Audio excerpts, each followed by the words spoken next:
My name is Darrell Robert June, and I have the great honor to be sitting next to one of Tucson's treasures. Even greater, in my opinion, than green corn tamales and those big Sonoran tortillas. Now. This is Reverend Betty Tatalajski, the founder of the Temple of Universality. And I'm not sure what we're talking about today, Betty.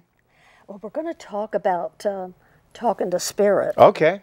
We're going to talk mostly about Abraham Lincoln. Okay. You know, he's a fellow Kentuckian. Yeah, that's he's right. Real special to me. He's probably watching the Final Four. Well, I bet he is. And Abe Rupp, And he's cheering Adolph for Rupp, Kentucky. Keith Keir. Oh. Absolutely, do friends.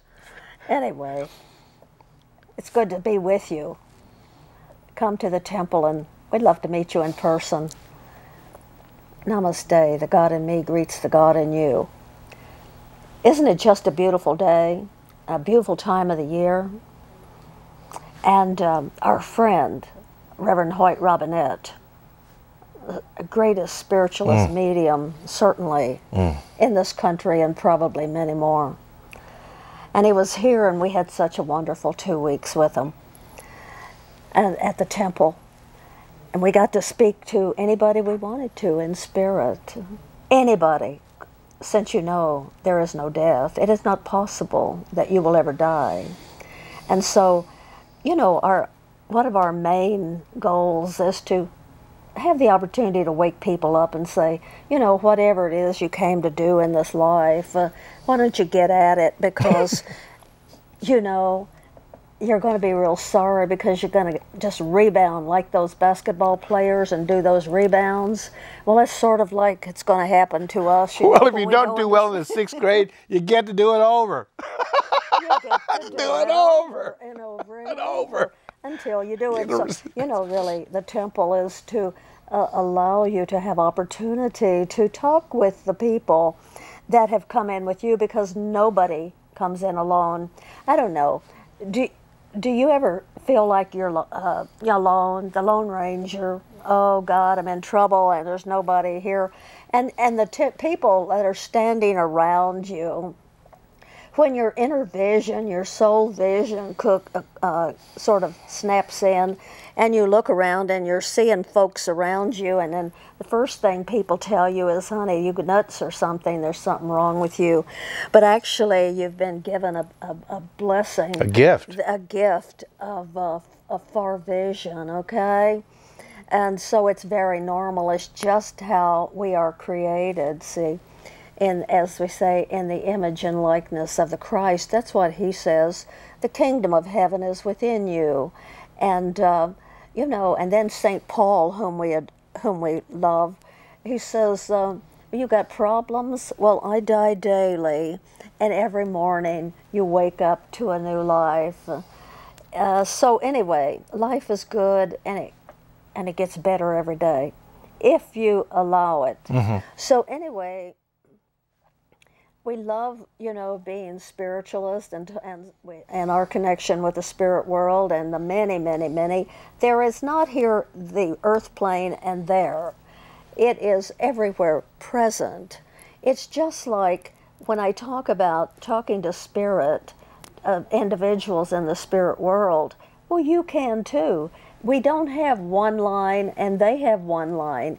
It's sort of like Jesus, omnipresent. It's sort of like those TV channels where the signals are always on, whether you've got it turned on or not. The signals are always there. It's you who control the frequency you're listening to. Right, and it's you if you have 2 channels or 3, or if you've got 1,000. Yes. You know, everybody has that possibility. Has the possibility. So anyway.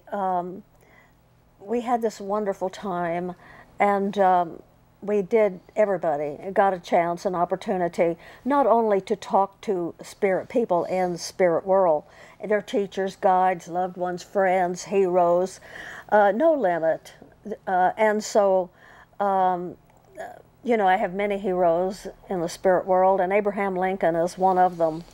And so on one day, I had an hour discussion, and that was exclusively with Abraham Lincoln. Now, I did not decide about this. I'm a member of the Middle East Peace Initiative, and we have done, since 2003, 40 of the conferences in the Middle East, in Jordan, Israel, Palestine, and Gaza, and Egypt. So I love to talk to my MEPI friends in spirit who put them together.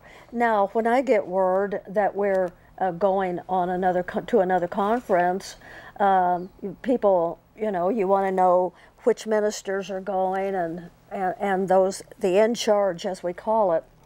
But they don't tend to know who really sets up the MEPI conferences, and those people are in the spirit world, and they impress others and myself when this is going to happen.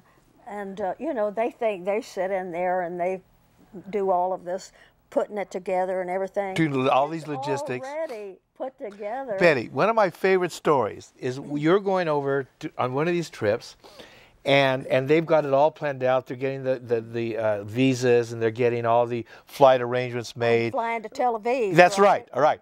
And you know. That morning. Yeah. And you hear that you're going, and it wasn't on their travel plans. I'm going to Amman, Jordan. Yes, they tell you. Tonight. Tonight. The spirit, yeah, your voices, you're Reverend Betty Tatalajski is sort of like on a live feed to the other side, all right? And so, and they know this. That's what I went on one of these trips, and I was sort of thinking, how do they hold you? You know, because you're not really one of their, you're there, and they know who you are. That's why they put you in that room with Yasser Arafat. And you even wondered. Oh. There was only, what is it, There were 600 people. People on this trip, yeah. And there were 3 women. 3, yeah. And but you're put in that room. How many people were in that room with Yasser Arafat? Less than 12. Less than 12. More like maybe 10. Yeah, and you had no idea you were going in. No. All of a sudden, there it was. They took you and they put you in that room, and you're wondering, you know, well, I'm here, all right? And then you come out, and they come up to you, and they go, what did they say? And what they meant was, wasn't what Yasser Arafat and what was said in the room. They want to know what Spirit told you. What was happening in there. Yes. What you mean in the spirit world? Yes. That's what he is. So, back to this story. They're planning another trip to the Middle East, and I've got tickets. She's got tickets. I'm flying into Tel Aviv. Yes. But that morning, they told me, Spirit tells you. You're going into Jordan. Jordan. You're flying into Jordan. Not Tel Aviv. Okay. So I called my Stephen Berg, I know Stephen. Yeah. In Phoenix, who does all that work for me, magic happening. So I told him I'm going to Jordan. He says, I'm sitting here with your tickets, and it says it's Tel Aviv. 2 hours later, he called me back and says, Betty, you can throw those tickets away because we're bringing you some new ones down here. You're going to Tel Aviv. Jordan. Amman, Jordan. That's why they hold you in such a strange regard. Well, and isn't life just wonderful? Well, when you're live life with spirit, you'll never ever be bored. Not at all. And you'll be in some interesting places, so you must become miracle-minded. Mm-hmm. Otherwise, it could cause you a lot of stress. Mm-hmm. Okay, but expect the unexpected and expect it to be good. Okay. After you've gone through some interesting experiences. When you've gotten through your resistance. Good, as long as you hold the vision and you keep chanting. It's good. So anyway, here's Abraham Lincoln. And this is when he came in just a month ago, was it? Yes. Through Hoyt? Okay. So I only had 1 hour. Yeah. You know, an hour reading, and I mean that's worth $1 million. Sure. You know. And so it was Abe Lincoln, and I mean, I'm absolutely thrilled, okay? I want to tell our viewers, when you do a direct voice with Hoyt Robinette in this phenomenon, you don't add, you can, but generally you sit there in the dark, you do the Lord's Prayer, he drops out in trance, and all of a sudden his gatekeeper, Dr. Kenner, brings in who's going to talk to you.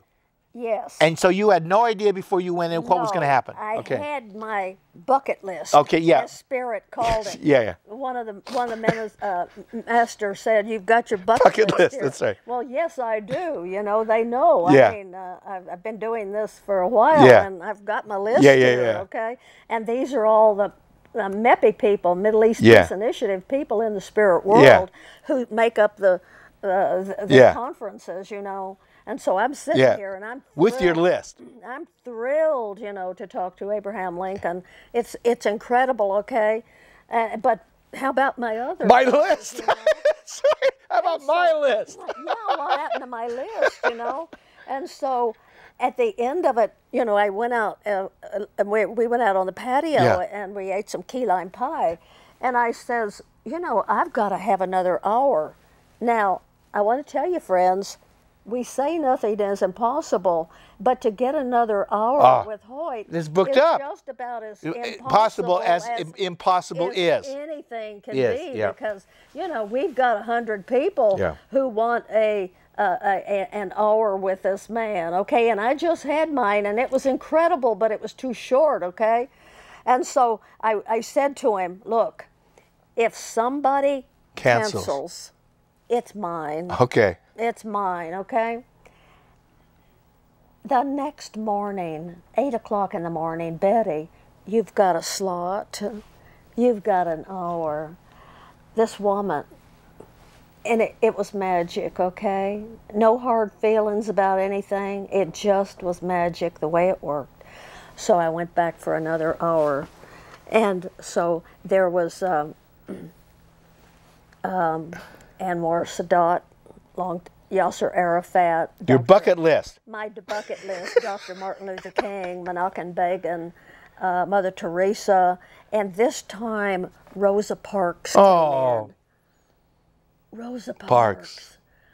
I mean, isn't that incredible? Yeah. Oh my God, sweet saint lady, that she is. Itzhak Rabin, Abraham Lincoln again, and they told about the being in the White House, and you know, and Abraham Lincoln says, well, you know, and I knew, you know, that he had spiritualist seances in the house, in the White House. In the seance, yeah, in the White House. White House. Yes, of course I know that, but he was talking about it, and he said, now, you know, I had. You know, Willie died. The kid, his son died. You know, and he says, and it just, you know, we couldn't handle that. I mean, we're devastated, and so that's when we started having the seances in the White House, and then at the very end of that talk with him, he says, and one of them was Cora Richmond. The last thing he said to me, one of them was Cora Richmond. I've got 7 of her books. She was a medium. A medium. He had her in the White House. That's the first time I have seen that. I know there's another woman that who wrote a book, and the book was written about her, but nobody has ever mentioned that Cora Richmond was there. And Abraham Lincoln just told me, because I just listened to him a tape again before I came over here, and he says, well, we didn't want to cause her any problem, and people. You know, there was a lot of talk about us having mediums there, you know, but he knew that I've got 7 of her books. That's right. Okay. That's amazing. It is amazing because the copyright of these books was 1888. Yes. Reprinted 1999. Yes. Okay. Now, I don't know if you were in my in the Fun Wednesday when a young man from St. Louis walked in with a box with these 7 books of hers. I had never heard of Cora Richmond at the time.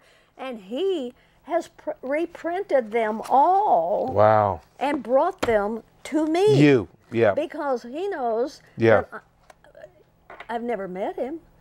He came all the way from St. Louis to give me that box of books. Yeah. Because he knows I'm going to talk about them. And a lot of people don't. You know, they might read a half of the book. Yeah. No, I don't believe that stuff. Well, I live it. So anyway, Amazing. that was such a thrill Yeah. for me. Wow. So I got all my 7 books out, and I'm thrilled. Okay, Cora Richmond. Okay. Now, the very next day, after my channeling, Yeah. you didn't know this. No. Okay? The very next day, my Smithsonian book comes. Yeah. Magazine, my Yeah. monthly magazine from the Smithsonian, and it's all about Lincoln, Abraham Lincoln. Yeah. and spiritualism. Really? Half of the book is about That the psychic connection with Abraham. There's Abraham Lincoln in a seance in the White House, folks. From the Smithsonian Magazine. Not Yes. Psychic News Today, not Contact Your Loved Ones. No. So half of this magazine Wow. is all about him and Booth, the guy that Yeah. okay, and his sister, and all about spiritualism. But the fact is, folks, it's not all right.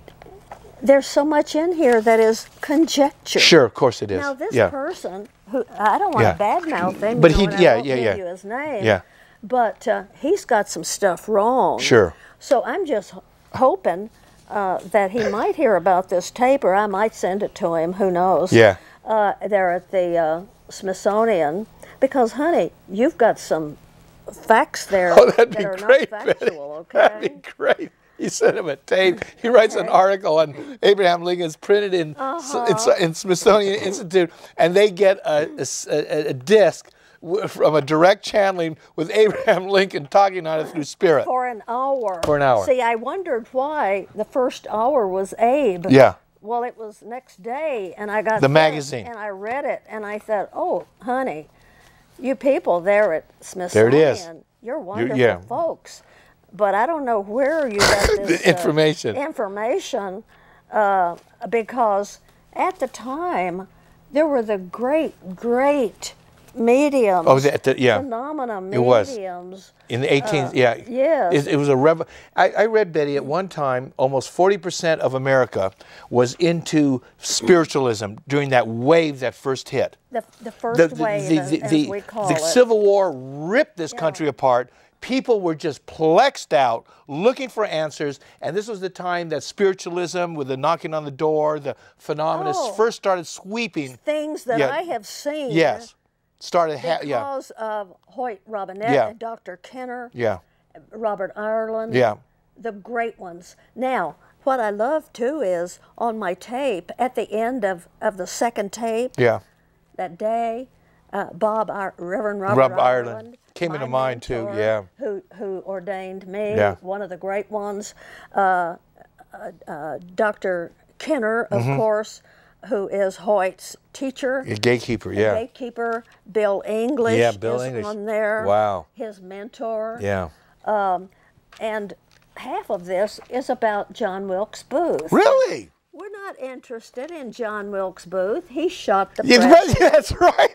He shot the president. Well, I don't want to know about Oswald. What are you We're doing? not That's right. interested in a half of your quarter of your book about the man who shot him and his sister and her love affairs and all. You know what? Yeah. My hour with Lincoln, and even the next day he came in again. Because he knows what I'm going to do with it. He knows now that I've already sent Sure. the tape to friends in Washington. And what I want done with them, okay? Betty, I really think you ought to send it to the Smithsonian. Oh, absolutely. That's going to be great. Absolutely. Here's another chapter of it on the afterlife. Afterlife. As if it were true. Yeah. Okay? Why don't they connect with somebody who truly is not only a spiritualist, but the spiritualist teachers who are the best? Or why don't they come in and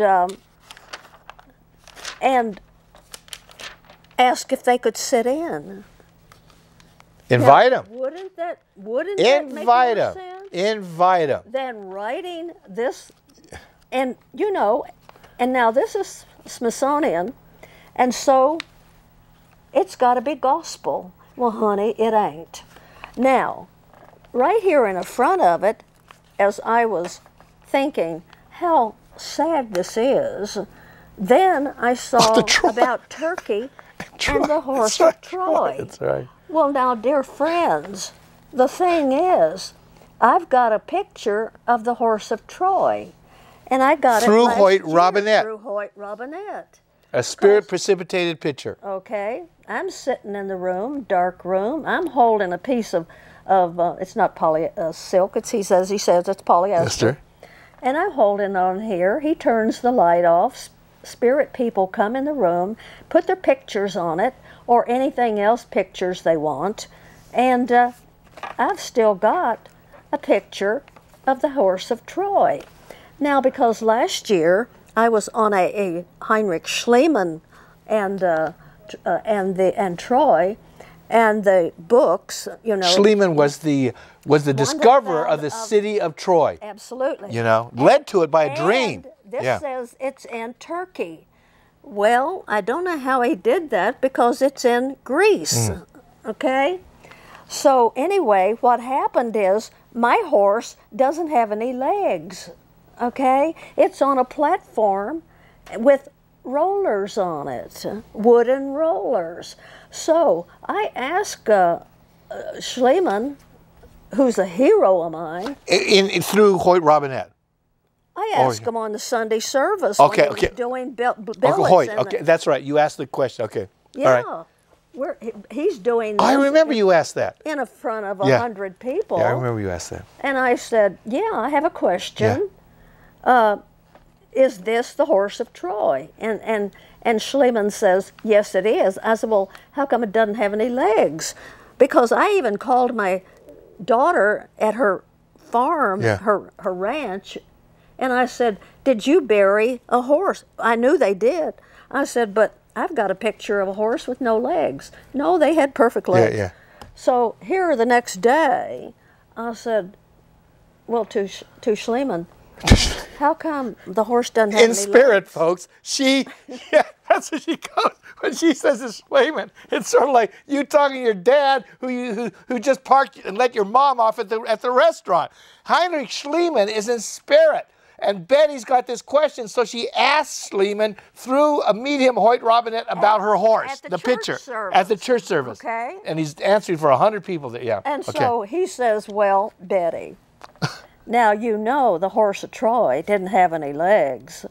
He said because it would be impossible to get it from the water through the mountains and, you know, into Troy.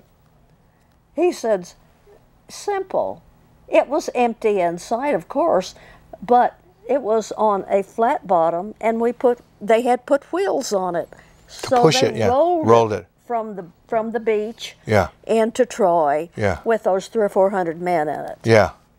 Well, in the Smithsonian, the horse has legs, and it's in Turkey. That's kind of interesting to me. If anybody can figure that out, I'd like to know, because that is not what Heinrich Schliemann told me, and I've been a fan of his since I read this book so many years ago. Now, you remember him, he's a hero. When he got that book, the Iliad and the Odyssey, and 7 years old, and he said, this is true, and I'm going to prove it, and he did, okay? So, when I saw this, and I thought, this is the icing on the cake, after I have read this story about spiritualism and here by folks, God bless you, love you all, but honey, you need a little education. And you go see Hoyt Robinette. I shouldn't say that because Hoyt's overbooked anyway, and everybody in every country wants to talk to him, except some of you. God bless you all. It's been wonderful. It is. Absolutely.